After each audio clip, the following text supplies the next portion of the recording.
My name is Eileen Chubb, and I went to work in a care home in 1996.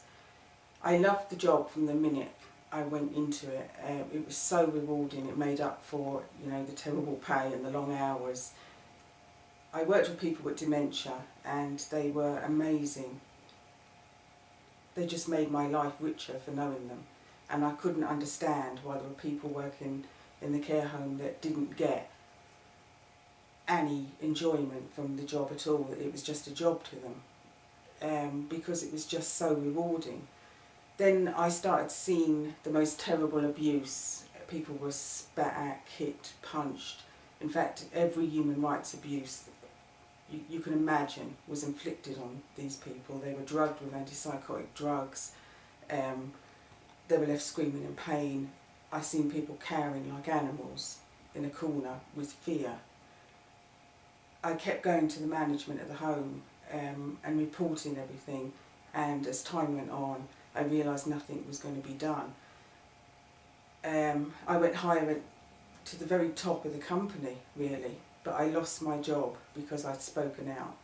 And if people in this country think whistleblowers are protected, then I hope to God that their lives never depend on a whistleblower speaking out, because they are not protected.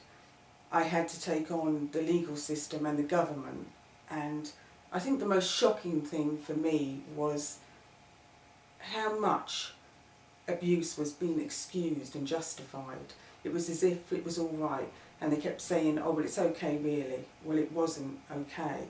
And what started out as doing the right thing turned into a massive battle, and nobody should have to fight as hard as I did for something like this.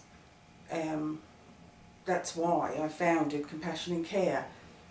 The charity is to me, it has integrity. We don't take money from the government, we don't take money from care providers, because when it comes to fighting for the elderly, they're the enemy, unfortunately, and you have to be free to fight them and not take, and if you can't do that if you've taken money from them. The charity is there for people because basically I've been through the system and I've gone everywhere for help, and I've seen what help is available, and there's nothing.